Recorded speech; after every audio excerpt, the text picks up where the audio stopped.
Welcome home to USA Global TV and Radio, a place where dreams take flight, with authentic storytelling, diverse perspectives and meaningful conversations, where global stories unite and bridges are built beyond all borders. Discover world-class education, entertainment, hope and inspiration. Together, we're building bridges worldwide. Subscribe to our channel, USA Global TV. Download our app, USA Global TV. Be our guest or join our team. Visit usaglobaltv.com. Thanks to our founder and executive producer, Dr. Jacalyn Kerbeck. Music score by Yeffy Tang from Cloud Road Music. Voiceover artist Mike Porter. Creative direction by Paul Garcia. USA Global TV and Radio. Your home for global connection. All rights reserved. This video and its contents are the exclusive property of USA Global TV and Radio. Unauthorized use, duplication or redistribution in any form is strictly prohibited. Who am I? A challenging question to answer, considering that we typically start giving our roles, our hats, our labels, the things that we do, adjectives to describe ourselves. Last week, we looked at that question. And this week, we are evolving into who am I becoming? Welcome to A Woman's Prerogative here on USA Global TV and Radio. I'm your host, Dr. Jacalyn Kerbeck, and I am joined by my co-host, the lovely world traveler, founder of Silver Rose & Co., an etiquette expert. Let's welcome Amanda Holmstrom to the program. Hello, welcome. Hello, Dr. Jacalyn. Thank you for such a warm welcome. You are welcome, and you are an entire world away, a day away. Where in the world are you, Amanda? I arrived in Papua, Indonesia last night, which is where I live at the moment. It was a very long trip, and you're right, I'm about 14 hours ahead of you at the moment, but I'm not quite sure I've caught up to that yet. I really admire who you are and who you're becoming, because you continue to evolve, my friend. From when I met you a year ago in London to where you are today, I am excited to see where you are going to go. So as you know, last week you came up with the title, Who Am I? And this week I took it a little bit further of who am I becoming? So what did you take away from last week's episode for anyone who may have missed it? You know, I really enjoyed last week's conversation, and what came away from me during the conversation was how many things influence who we are becoming. And I love how it flows into this week, because who I am now is also influenced by the world around me, the people I meet, the experiences I have, the shows I watch, the books I read, and that follows from last week. Who I am becoming is affected by all those things as well. And they all go into who I am now and who I'm hoping to be in 5-10 years from now. I actually liked the theme for this week because it reminded me of a quote I'd read in a book. I was reading a biography on Nelson Mandela, and one of the quotes in the book was, "May your dreams reflect your hopes, not your fears." And it made me think about this week's theme on how do our choices shape the person we're becoming. What do you think? I think what's quite fascinating is that every day that we wake up, we have a choice of how we're going to spend that day. And earlier today, we had an incredible program from Verna Haywood, The Unstoppable Life. And she was talking about something that really resonated with me. And I feel like it makes a perfect sense to bring up here today on this show, that we have opportunities, but many times we immediately say no. We close the door because we're afraid. What if I go through the door and I come out on the other side, but I'm not equipped? I don't have the skills. I don't have the tools. And now everything's changing. My life is set and structured the way that it is. Imagine, Amanda, for someone who is not a world traveler, if they stepped into your shoes and the travel that you've done since I just met you and living in Indonesia and doing the incredible work you and your husband are doing to teach students, and what you see on a day-to-day basis where you live. Not everyone can step into those shoes, but you took the opportunity to walk through that door. And that's helped to evolve who you were to who you are to who you're becoming. It's very true. You know what? I have to admit, there's days that I don't know if I can be in my own shoes, to be honest. um, some of the lovely creatures where I live are enough to send me into a cardiac arrest, to be honest. So far, the eight-legged kind, we have an agreement that they stay outside and they're not seen in my house. What about the ones on two legs that have those clawed feet? I don't even know what they are. The cassowaries, I call them velociraptors because of that they have this one claw, and you really do not want to get on their bad side. But it's all part of the adventure. But you're absolutely right. I have known some people for years, and they've no interest in traveling. They are quite happy staying right where they are, and they have lovely lives. They honestly do. And there is something to be said for that lifestyle as well that I miss sometimes. But I have one friend, and her fear of traveling, we discuss it quite often, and just the thought of getting on a plane and going somewhere unknown terrifies her.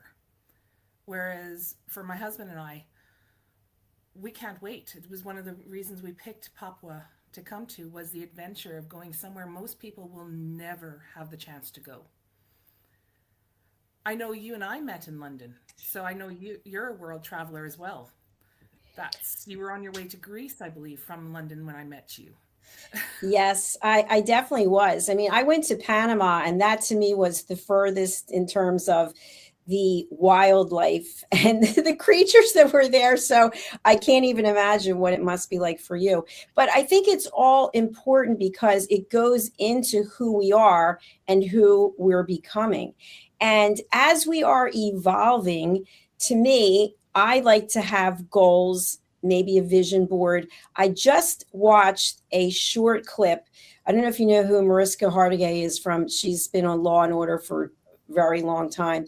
But before she was on Law and Order, she actually decided she wanted to be on Law and Order. And she had that in her mindset. That was a goal that she had. And then look how it turned out. I don't know how many seasons it is now, but she basically put it out to the universe that that's what she wanted to do. So I really strongly believe that the only thing holding us back is our imagination and our commitment and our conviction. But when things show up as they do, and it looks like it is a fork in the road or it's a dead end. When we see a dead end, we start to panic and we think, oh, I wasn't supposed to go this way. But maybe we were actually supposed to adjust our mindset and perspective to be open to where it is we are supposed to go. Instead of looking at it as a failure, looking at it as an opportunity to continue evolving just in a different way. Absolutely. I love that. And honestly, that feels like it sums up a lot of my life at the moment. The choices. I remember meeting you a year ago. It would have been, yes, almost exactly a year ago now. And I remember you going, oh, you're going to be perfect. You're going to be broadcasting one day. And I just looked at you and went, no. I wasn't even willing to consider it. It was not on my board at all. And now look, right? But what you say about having that vision and taking those chances really resonates. And I have to wonder if you don't take those chances, will you have the opportunity to become who you're supposed to be? Or will you stay the same the, for most of your life? Which, if you're happy with that, fabulous, right? That's everyone has to be happy with who they are. But what would happen if you took that one opportunity?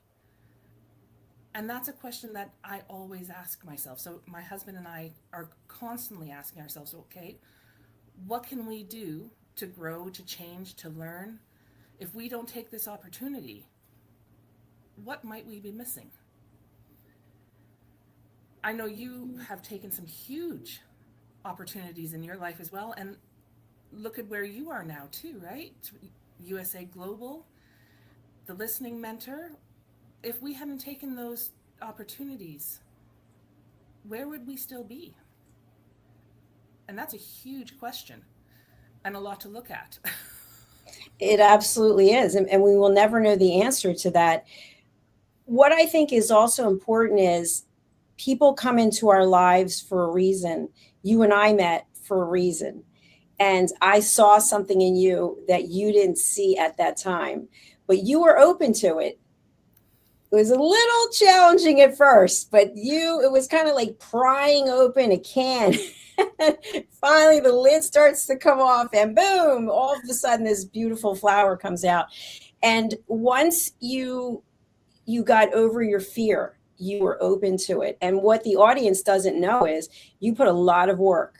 You put a lot of work into being a world-class global broadcaster. You had no experience whatsoever on television, and you put all the work in, and now you will be starting your own show very soon. Look at the breathing, already the breathing, and that's okay. That's natural. But Amanda, for me also, there are people who have come into my life who saw something in me, and they helped me when I was just rapping with Dr. Jacalyn. One person, Heather Dean from Israel, she wrote to me, and I don't even know how she got my information, but she wrote to me and said I was the next Diane Sawyer, which was such a compliment. And so she saw something. Ian Palm Turner in the UK, he saw something in me. So I think if we are open to signals that come from the universe through other people, that we don't know where it's going to take us. But if we live in a place of fear and we don't want to evolve, like for example, at 63, most of the people I know who are my age are retired. And that's terrific. They couldn't imagine doing what it is that I do. And so it's hard to relate a lot of times because it's kind of like, oh, you're going golfing, fishing, hiking, swimming, boating. And those things to me, I have no interest in those things. I'm sure they're terrific. And people will say, well, don't you want to go on vacation? No, this is a vacation. I found my passion. And so I know for you that you really evaluate and look at things because you've launched your business. You have a new book coming out. You knew that, right? Yes, yes, I'm. It's ready to be edited, actually. So. Yes. Fantastic. So when you think about who you are becoming, what comes up for you? Are there adjectives? Are there nouns? Are you thinking of different hats that you are going to put on to evolve from the role that you're in? How would you describe it?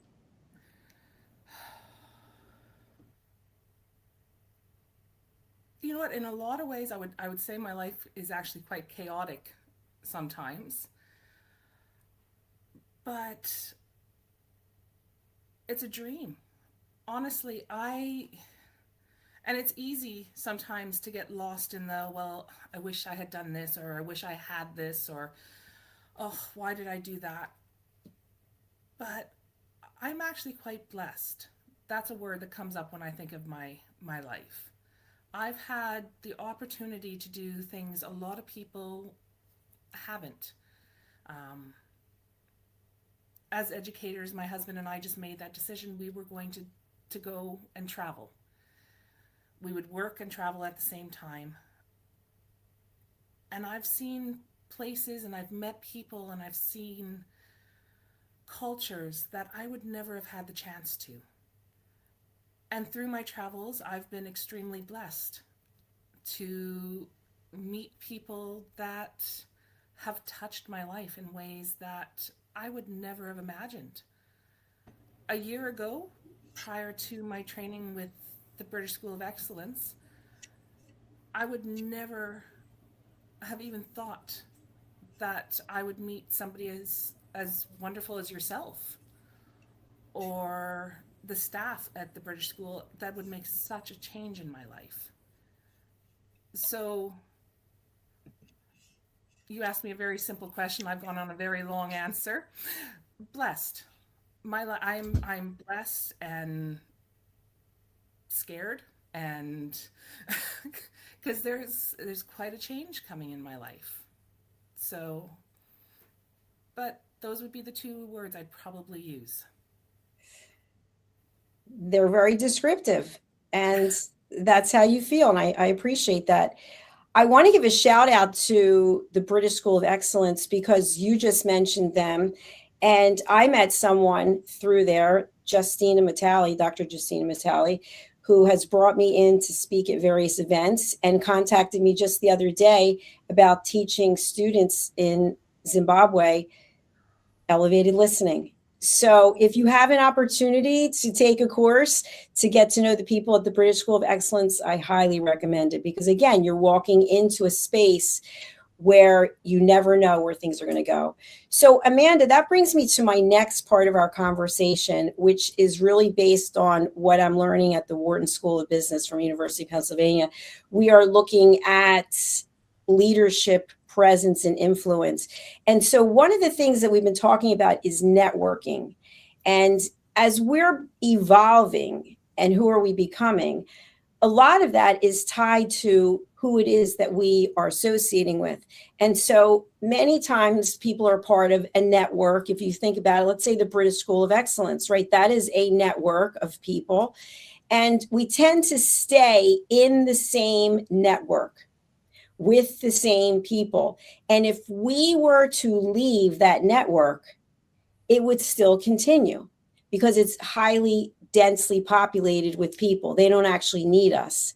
But if we were part of a divergent network where we're connecting one person to two people and maybe three other people to these two people, we are really in the driver's seat in that type of network. And so if we are looking at who are we becoming, who are we networking with? Where are we spending our time? With the same people, with the same conversations, or are we branching out? So how would you describe that? Because you really are a world traveler and you know people all over the world. Do you tend to spend most of your time with the same people, or are you typically branching out to meet new people? I love meeting new people. I honestly do. I think a lot of people are quite comfortable staying within the same groups. And it's hard sometimes to branch out. And some people don't have to. I love it. I love everything about meeting new people and new opportunities and new learning experiences. But it is nerve-wracking. Something a lot of people don't know about me is that I get anxiety attacks. I've had them since I was a little girl. And I will have them even around people I've known for years. Some of my best friends know that if we're going to get together, most of them will come to me because then I'm in my safe place, which means I can relax a little bit. But it was something I always swore I would never let stop me because that would stop me from meeting new people and branching out. And I would not have wanted to miss meeting the people that I have in my journeys. I have met some amazing people in different fields, in different cultures, and I wouldn't trade that for the world. And I look forward to meeting so many more and learning about them and where they're from and what they believe, and having real conversations with people that I haven't been able to call friend yet because I haven't met them. Not yet. Not yet. But if you look at it, you and I are able to combine our networks, right? You're part of USA Global TV and Radio. You just met a whole new network of people. And through Silver Rose & Co., your business, I'll be able to meet a whole new group of people. Right now, we're going to take a quick break, and we're going to hear from one of our team members, Tracy Cram Perkins. For any of you out there who have a family member who is going through memory loss, potentially dementia or Alzheimer's, I want you to seriously consider picking up a copy of Tracy's book, Dementia Home Care, Before, During, and After. It's named after the TV show that she has here on USA Global TV and Radio. My own mother had dementia, and it is a very tough journey, especially if you're the full-time caregiver. But Tracy's book is a resource. Tracy's a dear friend, and she really helped me tremendously, personally and through her book. Let's take a look. USA Global TV and Radio proudly presents Tracy Cram Perkins, a dementia caregiving survivor teaching how to balance care with peace of mind. #1 resource for dementia caregivers.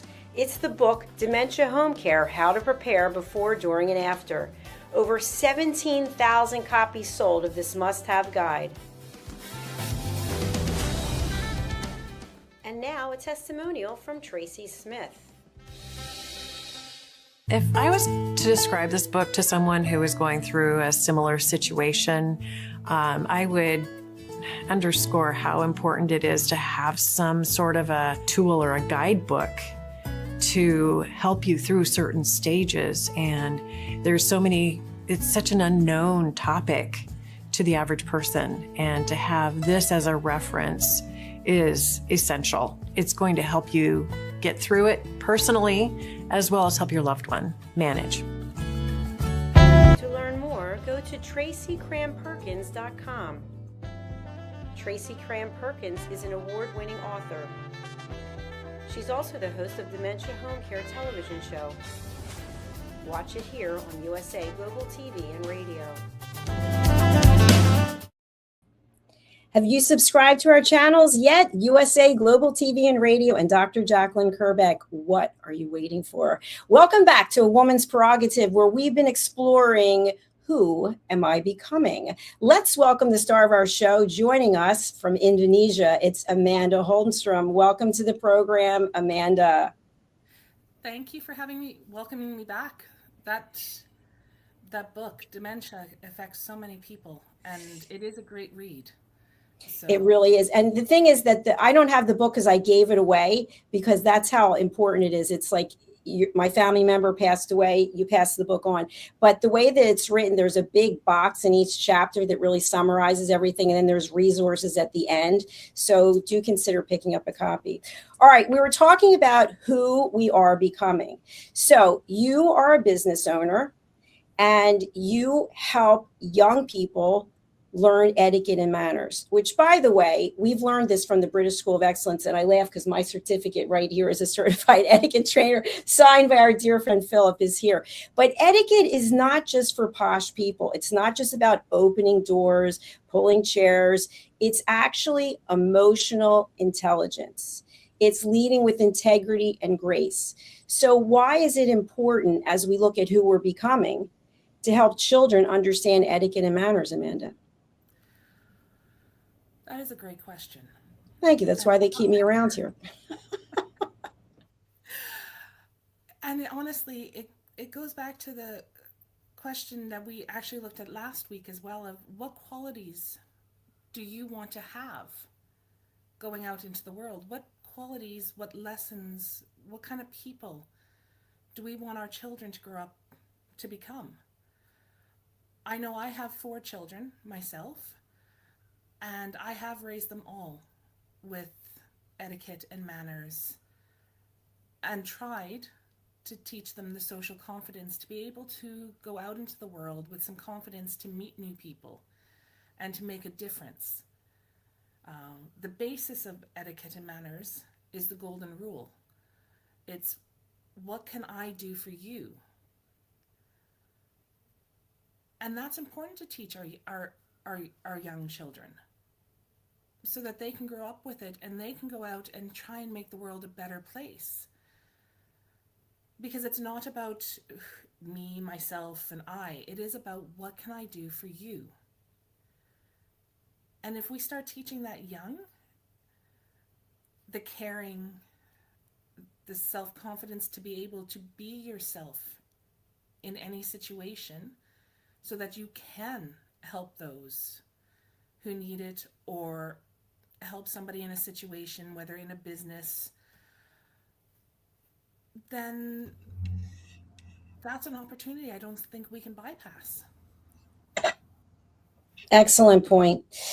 I was doing some reading by Heidi Roizen, who is a renowned expert on networking. And one of the things that she's credited for is when we actually are being of service, being of value, making introductions, make it as easy as possible for the person. So Amanda, if I were to say to you, I'd love an introduction to XYZ in regards to etiquette, now I gave you more work, right? So now you want to help me, but now you have more work to do. So basically, I would write the emails to each of the people and send it to you. So when you are teaching young people etiquette and manners, are you teaching them also to be of service instead of look at me, how great I am, basically comment on how great somebody else is, how well someone else is doing, instead of everyone wants a trophy, everybody gets a trophy?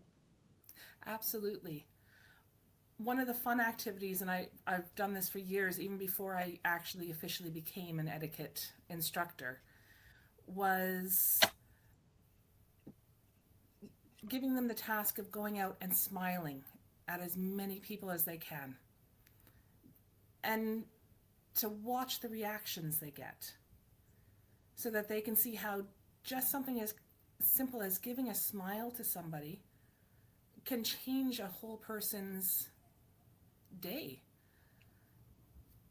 And it's always amazing to see what the kids come back with, especially the younger children, because they smile and they laugh so freely, and you can't help but laugh and smile along with them. I noticed that recently while I was doing my traveling back to Indonesia this week, is that there were a couple of children in the airports that you had those that they were so tired, they just could not handle anything else. And you couldn't help but feel sympathy. And it actually, I don't know if it's because I'm a mother myself but I couldn't help but get that feeling going, oh, shame, I'm so sorry that they're feeling that way. But then you had those couple of children that they're laughing, they're smiling, they're having fun, and you just can't help but smile with them. And though you're tired and you're a bit cranky because you've been traveling for 3-4 days already, it makes you feel lighter. And children do it so automatically that running a little experiment like that with them, it makes them happy as well. They get to go out and they get to smile at people, and you can tell some of the children that they will have no problems moving forward in life, because they'll go up to people and they start chatting and then smiling and going, oh, how are you? How's your day going? And you're just standing there going, I love these kids. And then you get the shy one, and I love them just as much, because they'll smile and they give a little wave, and you just watch the grumpiest adult who's walking past stop and kind of go, smile and wave back, and they walk off with a smile themselves, and their whole day's changed because of one little child and an experiment that you're running with them.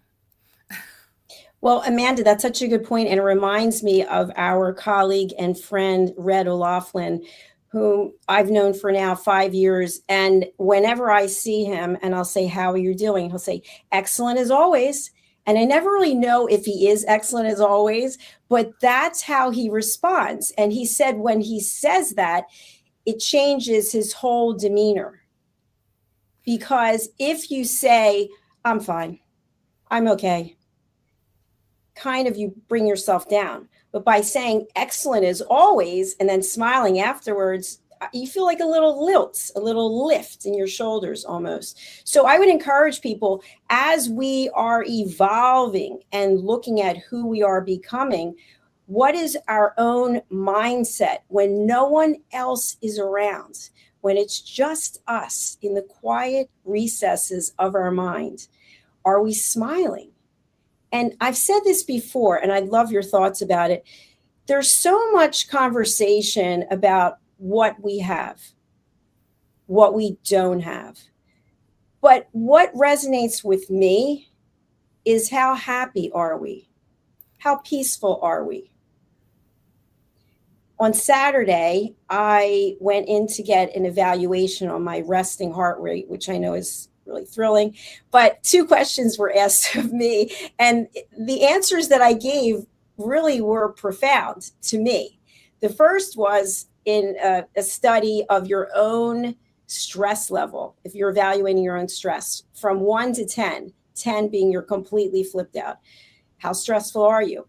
And I said 1, just because there's always some kind of stress. And then how well do you sleep? 10 being the optimum. So 10, I sleep really well. So based on the fact that I feel very little stress and I sleep well, of course, I think those things go together. To me, I'm at peace. That doesn't mean everything's perfect. Absolutely not. But where we spend our time, are we spending our time looking at what I don't have or what I do have? And to sum that up, and then I want to go over to you, my father had a very hard time breathing. He was hooked up to a machine and he used to shake his lungs. And he used to wear a patch on his head all the time because he had migraines from the shaking of the lungs. He had bronchiectasis, mold growing in his lungs. My mother lost her hearing in one ear and she lost her vision in the other eye, and she had dementia. But she was a very happy, pleasant person. So to me, I don't look at what I don't have. I think, you know what? I can breathe. I can see out of both eyes. I can hear out of both ears, and I'm still here because I have people in my life who are not here anymore. So what is it that we can focus on as we evolve instead of looking in the rearview mirror and going, well, I don't have that anymore. That's not around. He's not around. She's not around. You're evolving. Keep going, because we don't know where the journey will take us, but enjoy the ride. Over to you, Amanda. First off, I hope that the doctor's visit went well. That's I have white coat syndrome. I get very nervous, so when they ask me what my stress levels are like going into a doctor's office, they're quite high. The nurse and I have an agreement. I know they have to take the blood pressure, but we've agreed that they kind of just ignore it because it's always almost off the charts. But I like, it's wow. That's quite the deep thing to think about, because I think in today's society, we are so focused on what we don't have and what we have not done or what we still need to finish, that we forget about what we do have. We forget about the blessings. And I love that word. We forget about the things that we do have, the blessings we have in our lives, the friends, a roof over our head, our loved ones, and the opportunities that we already have been able to accomplish. I love reading. You and I have discussed that a few times, and I've often thought that life is very much like reading. We can only understand the story that for where we are in the book now, and by looking back at past chapters that we've already read.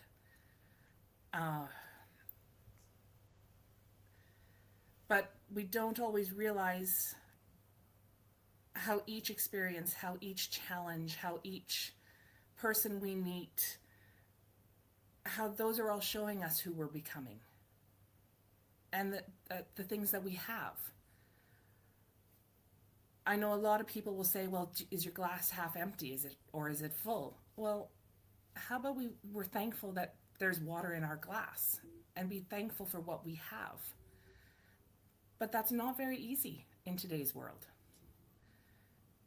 But it's important to do that every day. Something I try, and I try and ask my children this, is one thing that they're thankful for that day.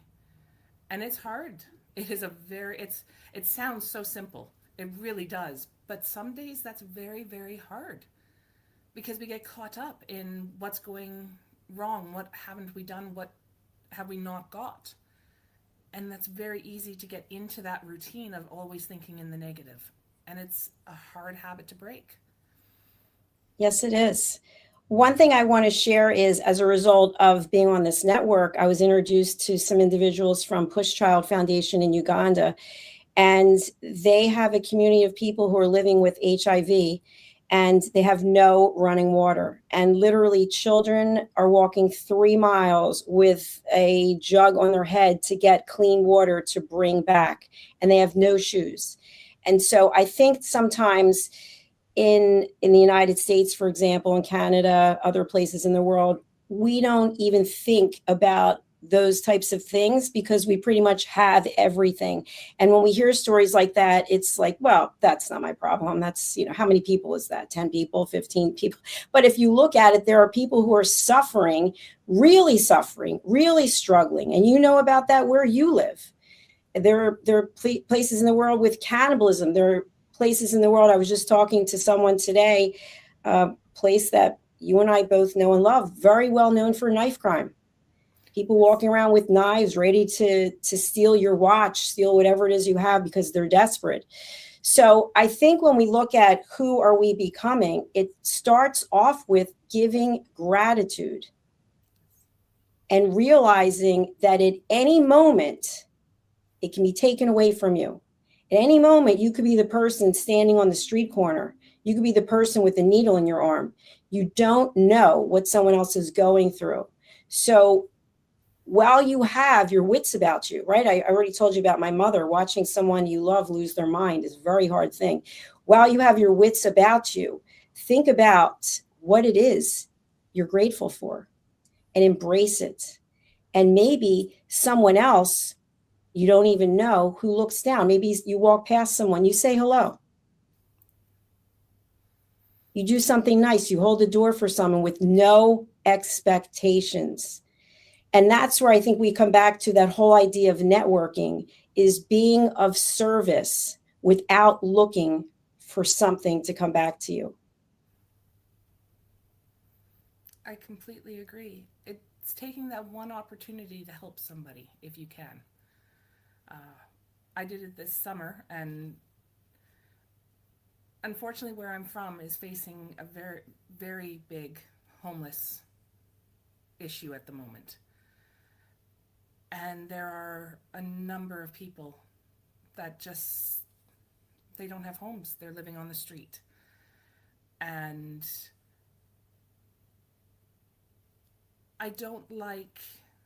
personally, I don't like giving money. Because I don't know what that money will be put towards. But I'm more than happy to go buy you something to eat, or to find somewhere for you to shower and clean. I was approached by a man this summer asking for money, and I looked at him and said, I'm happy to take you for something to eat. And he kind of looked at me going, why? And I went, because we all have to eat. And I asked him what he would like, and he said, just a drink would be. And I went, okay. And I went into the closest supermarket, and I got a couple of drinks.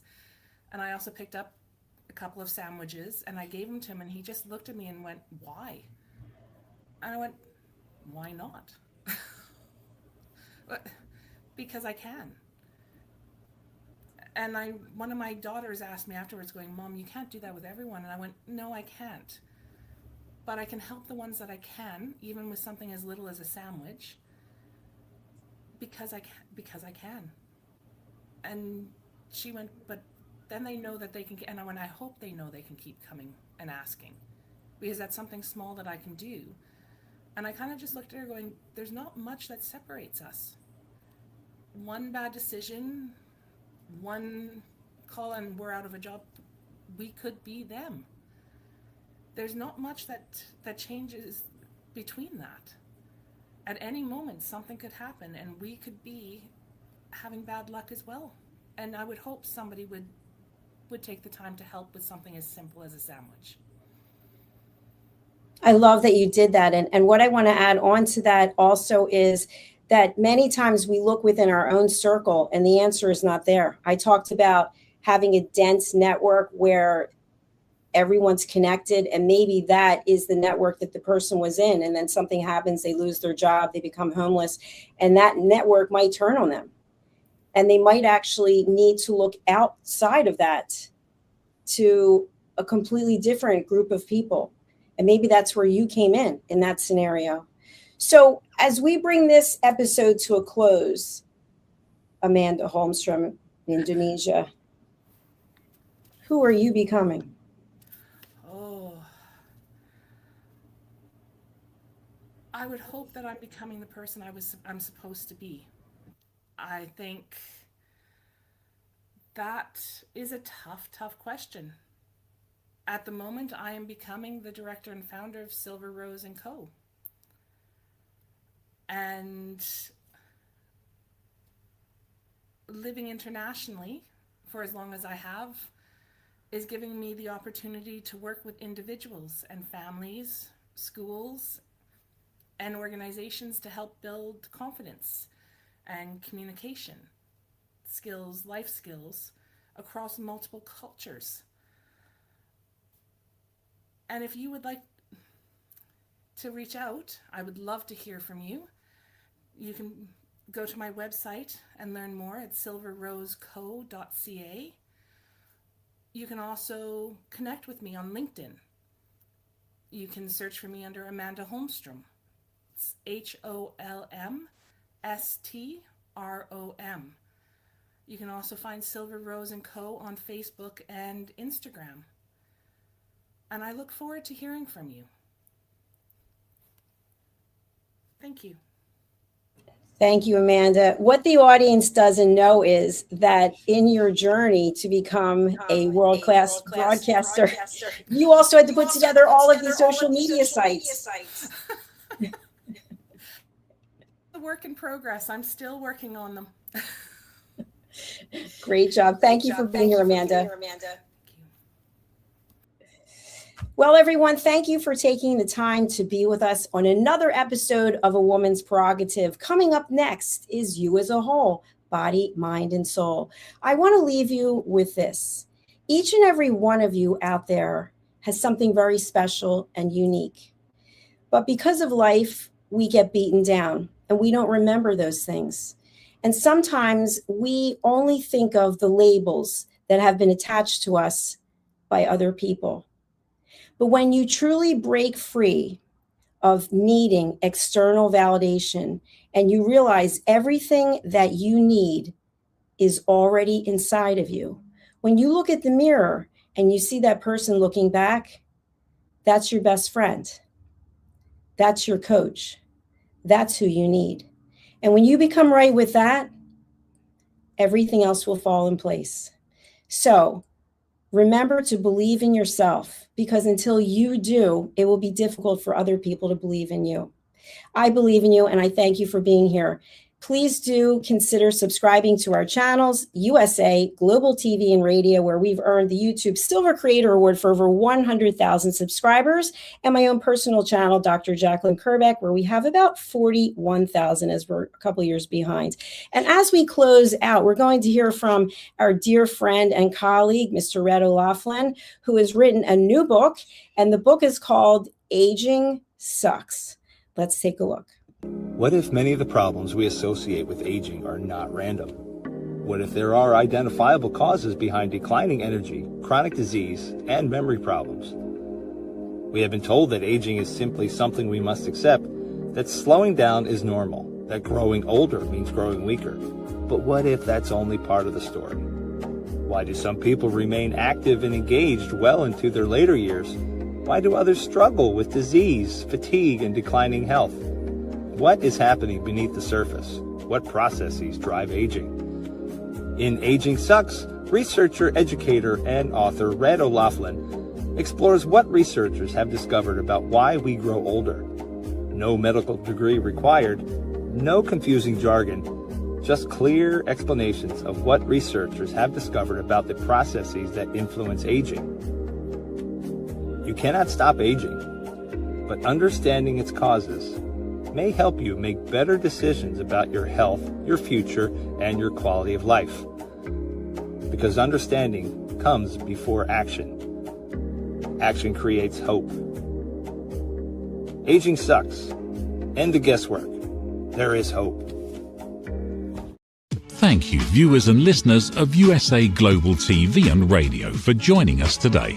We're honoured to have your time and attention as part of our global community. At USA Global TV and Radio, we believe in the power of authentic conversations, meaningful connections, and creating a world of possibilities together. Want to be part of something bigger?